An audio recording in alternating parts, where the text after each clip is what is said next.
रहमान, मेरा नाम अहद मुर्तज़ा है और लाहौर से मेरा ताल्लुक़ है। और माशाल्लाह हम तकरीबन 3-4 दिन से दीर में आए हुए थे, तो कल हमें पता चला कि यहाँ पर स्नोफॉलिंग हुई है। तो वो देखने के लिए हम जो है वो लवारी में आए और बड़ा अच्छा महसूस हो रहा है। बहुत खूबसूरत वेदर है और पहाड़ जो है वो बहुत खूबसूरत मंजर पेश कर रहे हैं।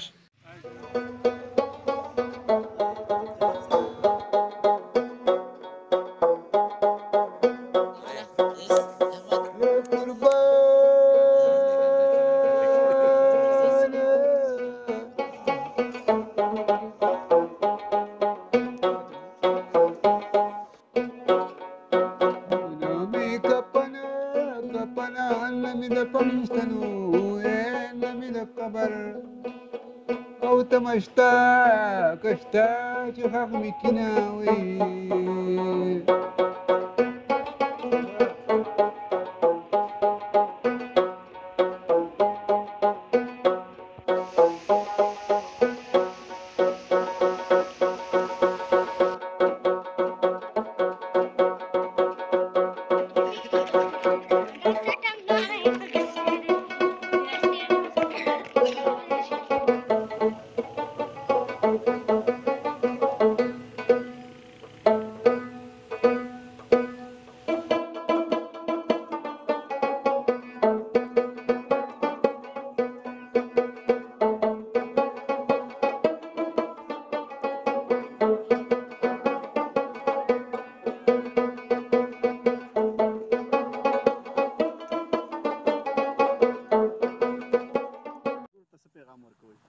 زمان بهش ده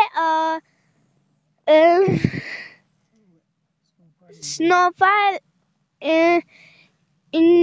انجوय کوم.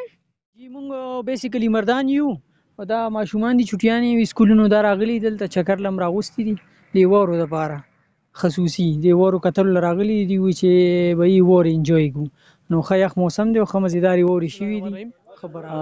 जैसा कि आपको मालूम है कि लवारी टॉप एक खूबसूरत इलाका है।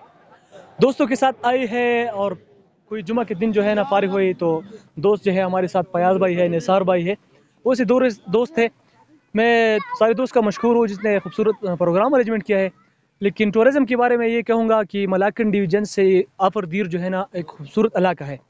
आप लोगों को खिदमत में एक काइंडली रिक्वेस्ट है कि आ जाए आपर दीर को देख ले ताकि हमारा इलाका तरक्की भी कर ले और ये जो है ना टेररिस्ट से पाक एक मंसूबा एक खूबसूरत इलाका है। زما وسیم نوم دی او د ډېر اوسېدونکی یم خو دلته ښکلې واوره شوې وه نو د ملګرو سره دلته سیر او تفریح دپاره رالو موږ ویل چېرې دې ځای نه مزه والو او خوند ترې واخلو.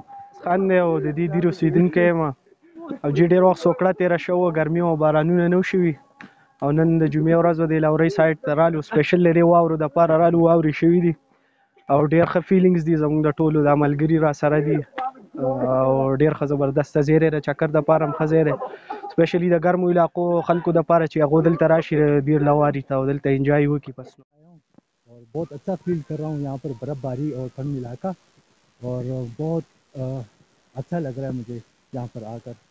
ये बराबर में लवारी टनल है और काफ़ी फन एरिया है। बहुत अच्छा फील कर रहा हूँ। बहुत अच्छा है, बहुत अच्छा। मैं तो ये कहूँगा कि भाई आप लोग आएँ यहाँ पर, आप लोग यहाँ पर आएँ, विज़िट करें।